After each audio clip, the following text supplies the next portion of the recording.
الحمدللہ والصلاة والسلام علی رسول اللہ وعلی آلہ وصحبہ ومن والا۔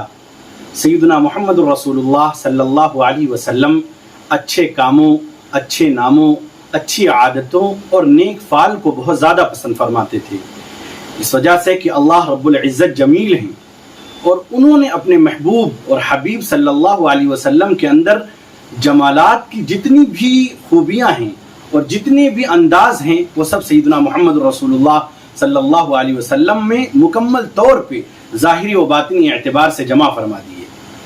اسی وجہ سے محمد رسول اللہ صلی اللہ علیہ وسلم برے کاموں، برے ناموں، بری عادتوں اور بدفعلی سے بہت احتراز فرماتے تھے، اس کو ناپسند فرماتے تھے۔ رسول اللہ صلی اللہ علیہ وسلم کی عادت شریفہ تھی کہ آپ لوگوں اور چیزوں کے ناموں اور احوال سے نیک فعلی اور اچھائی اور خیر کا جو پہلو ہوتا تھا اس کو ترجیح دیتے تھے، اس پہلو پر زیادہ توجہ فرماتے تھے۔ ایک مرتبہ رسول اللہ صلی اللہ علیہ وسلم طائف کے سفر میں تھے۔ سیدنا محمد رسول اللہ صلی اللہ علیہ وسلم کا گزر ایک وادی سے ہوا تو آپ صلی اللہ علیہ وسلم سے بتایا گیا کہ اس وادی کا نام وادی ضیق یا وادی اضیق ہے۔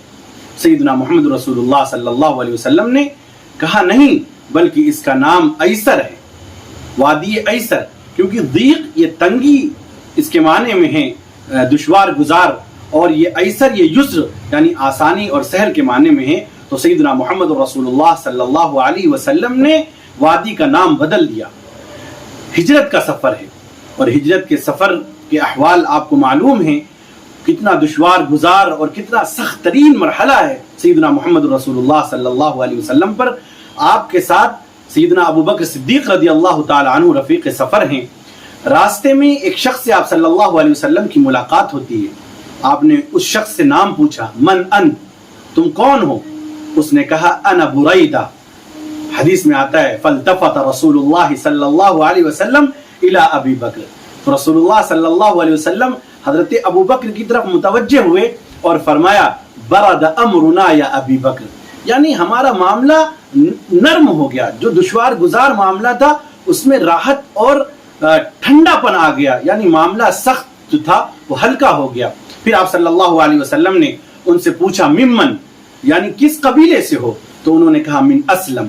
پھر محمد رسول اللہ صلی اللہ علیہ وسلم نے حضرت ابو بکر کی طرف دیکھا اور فرمایا سلمنا یا ابو بکر، یعنی ہم محفوظ ہو گئے ابو بکر۔ اس کے بعد آپ صلی اللہ علیہ وسلم نے ان سے تیسرا سوال پوچھا من بنی من، کہ کس یعنی قبیلے کی کس اصل سے ہو؟ تو انہوں نے فرمایا من بنی سہم۔ پھر رسول اللہ صلی اللہ علیہ وسلم نے حضرت ابو بکر کی طرف دیکھا اور فرمایا اصاب سہمک یا ابو بکر، یعنی ابو بکر ہم ٹارگٹ کو ہم نے اچیو کر لیا، آپ کا نشانہ جو ہے صحیح جگہ پہ لگا۔ تو رسول اللہ صلی اللہ علیہ وسلم نے راستے میں ملنے والے اس شخص کے نام سے، ان کے قبیلے سے، ان کے قبیلے کی اصل سے خیر کے معنی اور نیک فعلی کو اخذ کیا اور حضرت ابو بکر رضی اللہ تعالیٰ عنہ سے بتایا۔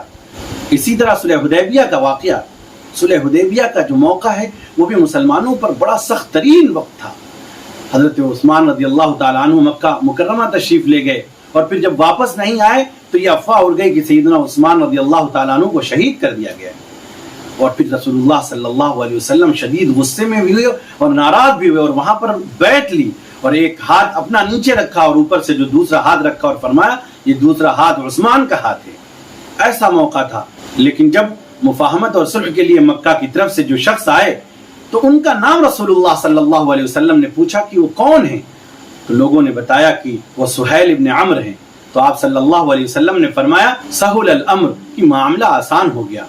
رسول اللہ صلی اللہ علیہ وسلم اسی طرح احوال سے، اشیاء سے، لوگوں کے ناموں سے خیر کے پہلو کو اخذ فرمایا کرتے تھے۔ اگر کوئی آپ صلی اللہ علیہ وسلم کی مجلس میں آیا اور اس کا نام اچھا نہیں ہوا معانی و مفاہیم کے اعتبار سے تو محمد رسول اللہ صلی اللہ علیہ وسلم اس کا نام تبدیل فرما دیتے تھے اور لوگ خوشی خوشی نام بدل لیتے تھے۔ محمد رسول اللہ صلی اللہ علیہ وسلم اتنی باریکی سے لوگوں کے احوال کو درست فرماتے تھے، اخلاق کو درست فرماتے تھے۔ اس طریقے سے سیدنا محمد رسول اللہ صلی اللہ علیہ وسلم چیزوں سے، ناموں سے، احوال سے، خیر کے پہلو کو اور اللہ تعالیٰ کے حسن ظن کو اور زیادہ مضبوط کرنے کی جو تعلیم دی ہے محمد رسول اللہ صلی اللہ علیہ وسلم نے، ان سب کو ہمیں سیکھنا چاہیے، اپنے اندر اتارنا چاہیے اور پیوست کرنا چاہیے، کیونکہ محمد الرسول اللہ صلی اللہ علیہ وسلم کا ظاہر، آپ صلی اللہ علیہ وسلم کا باطن ہر ایک روشن ہے اور منیر نور ہے لوگوں کے لیے اور رہتی دنیا تک کے لیے، کیونکہ اس دنیا میں اگر کامیابی و کامرانی چاہتے ہیں اور آخرت میں اس دنیا کے بعد اگر کامیابی و کامرانی چاہتے ہیں تو سیدنا محمد رسول اللہ صلی اللہ علیہ وسلم کے اخلاق، اطوار، عادات کو اپنے اندر سمونا پڑے گا، اپنے اندر پیوست کرنا پڑے گا، اس لیے کہ اگر انسانیت کامیاب و کامران ہونا چاہتی ہے تو محمد رسول اللہ صلی اللہ علیہ وسلم کے اخلاق کو اپنائے، کیونکہ آپ ہی معلم ہیں۔ السلام علیکم ورحمۃ اللہ وبرکاتہ۔